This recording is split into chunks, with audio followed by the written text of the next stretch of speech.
गुरु ने बचाई अपनी मोहब्बत रूहानी की जान ललिता और शेखर से। नमस्कार दोस्तों, ड्रामा सीरियल जर्नी बहुत ही देखने में दिलचस्प होने वाला है, जहां पर हमें यह दिखाई देने वाला है कि गुरु और रूहानी के ऊपर बहुत बड़ा हमला करवा देती है ललिता, और ललिता की इस चाल से तो बिल्कुल ही वाकिफ नहीं होता गुरु, और गुरु यहाँ पर परेशान हो जाता है, जबकि बहुत बड़ा खतरा रूहानी की ज़िंदगी में आ जाता है। और रूहानी को बचाने के लिए गुरु किसी भी कदम को उठाने के लिए तैयार हो जाता है और कह देता है कि अगर मैं भी मर जाऊँगा तो मैं अपनी रूहानी की जान बचाऊँगा। मगर रूहानी कह देती है कि अगर मरेंगे तो भी साथ मरेंगे, या तो दुश्मन को मारकर मरेंगे। तभी ललिता की चाल नाकाम पड़ जाती है और गुरु अपनी रूहानी को बचाकर वहाँ से निकल जाता है, जबकि गुंडे देखते रह जाते हैं। और वहाँ पर गुरु और रूहानी एक दूसरे की जान को बचाते हुए जब निकल आते हैं तो गुरु रूहानी से मोहब्बत का इजहार कर देता है और कह देता है कि मैंने तुम्हारे लिए आज एक बहुत बड़ा खतरा मोल लिया था, जबकि ललिता और शेखर नाकाम हो चुके हैं, हम बचकर निकल आए हैं। तो वहाँ पर रूहानी कह देती है कि ये सिर्फ ही सिर्फ हमारी मोहब्बत है, और हमारी मोहब्बत की वजह से, मोहब्बत की ताकत की वजह से हम यहाँ पर बच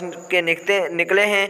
तो वहाँ पर ही गुरु कह देता है कि अब तो हमें घर की तरफ चलना चाहिए। जैसे ही घर की तरफ आते हैं तो दादी जी घर के अंदर गुस्सा होती है और कह देती है कि आप मुझे जल्द ही इस घर के अंदर एक नन्हा सा पोता दे दीजिए, क्योंकि आप मेरी बात को समझने की कोशिश नहीं कर रहे, मुझे वारिस चाहिए इस घर के लिए। तभी रूहानी अब परेशान होकर गुरु के पास पहुंचती है, जबकि वो गुरु को कह देती है कि मैं सिर्फ ही सिर्फ अब बच्चा पैदा करनी चाहती हूँ, और जो कुछ भी ललिता और शेखर कर रहे हैं वो नाकाम हो जाएंगे और हम इस घर को वारिस दे देंगे। तभी वहाँ पर गुरु करीब आ जाता है और कह देता है कि हम दोनों एक दूसरे से मोहब्बत करते हैं और जल्द ही हम दादी जी को इस घर के अंदर पोता देंगे।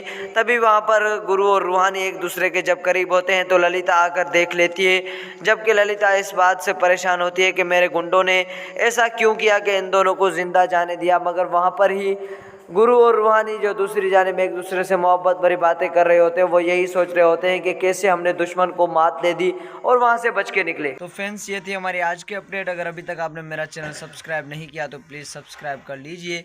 अगर वीडियो हमारी अच्छी लगी हो तो लाइक और सब्सक्राइब करना ना भूलिएगा, और ऐसी लेटेस्ट अपडेट आपको मिलती रहेंगी मेरे चैनल ZV टॉक के ऊपर। नमस्कार।